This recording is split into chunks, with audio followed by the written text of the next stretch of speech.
I had a feeling that there would be an escalation of BioWare and EA to try and lure new players in to buy their failed Dragon Age game.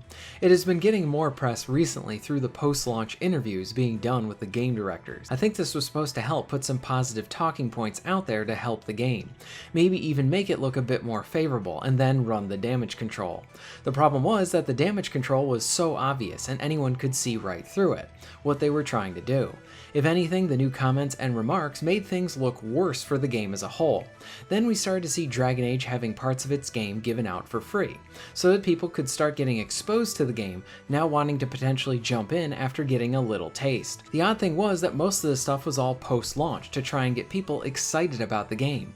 It would seem if you wanted to do this stuff, you would then want to do it before the game came out, when hype is actually building for it. But there's no hype, and apparently there's no players or even sales as well, and so BioWare continues with trying to push through to see if people want to jump aboard, but it's starting to look like a continued act of desperation, and maybe even a little bit of begging. So the first thing that BioWare gave away for free for Dragon Age the Veilguard was in relation to the character creator. You can now play around and make your own rook. You couldn't really do anything with it, but you could make one and tweak it how you wanted to look for the game you couldn't play at the time.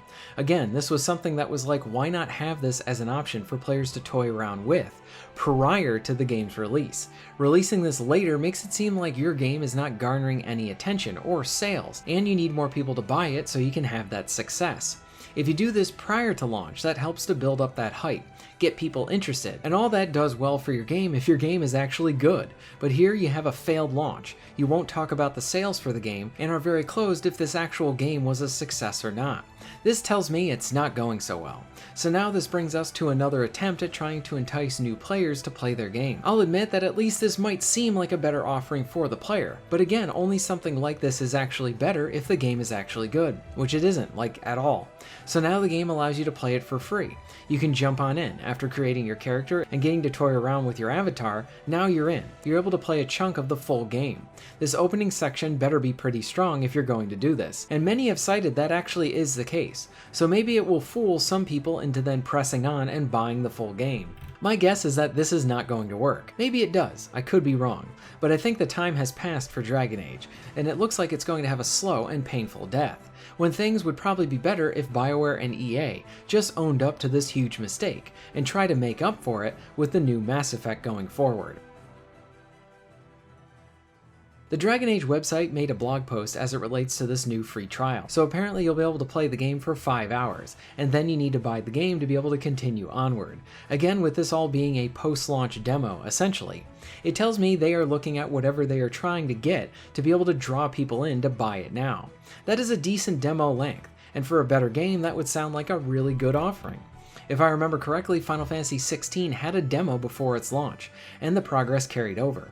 I think the big difference in this situation is that Final Fantasy XVI is actually a really good game. Final Fantasy was about to build up and get that hype I talked about previously, as it would help to really get people more interested in that game. Whereas with Veilguard, this is a post-launch demo, and I don't think that's going to aid them at all.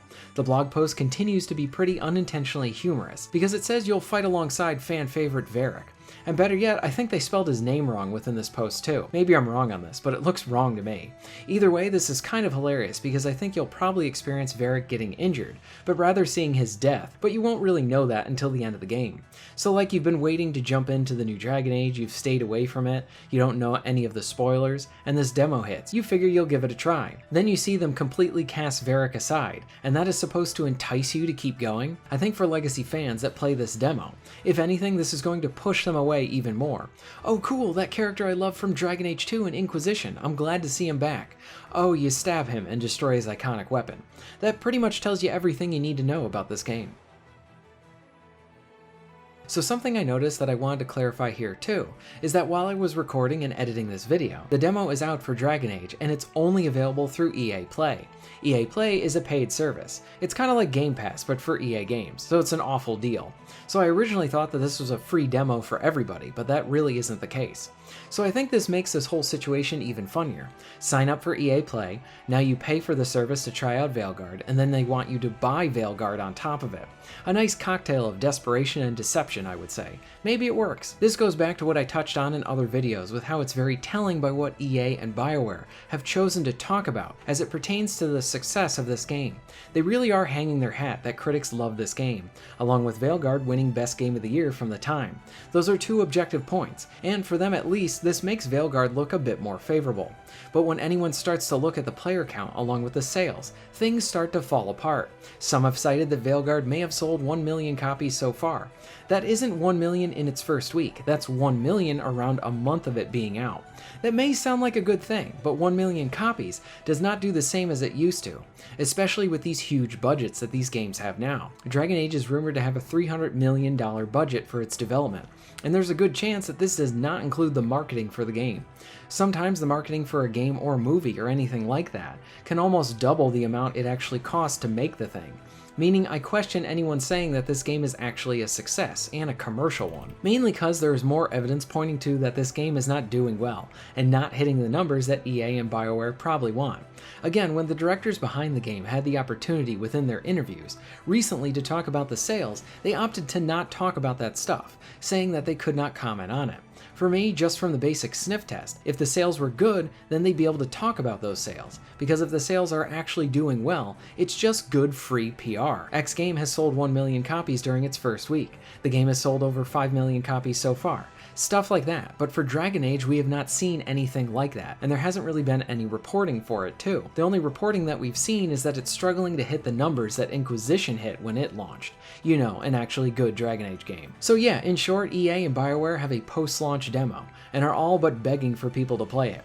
Last week they did the character creator, this past weekend it was 30% off. Now we have a 5-hour demo. Next week they're going to release a version that has better writing. What are your thoughts on all of this? Would the demo make you go out and try it? Do you even have EA Play?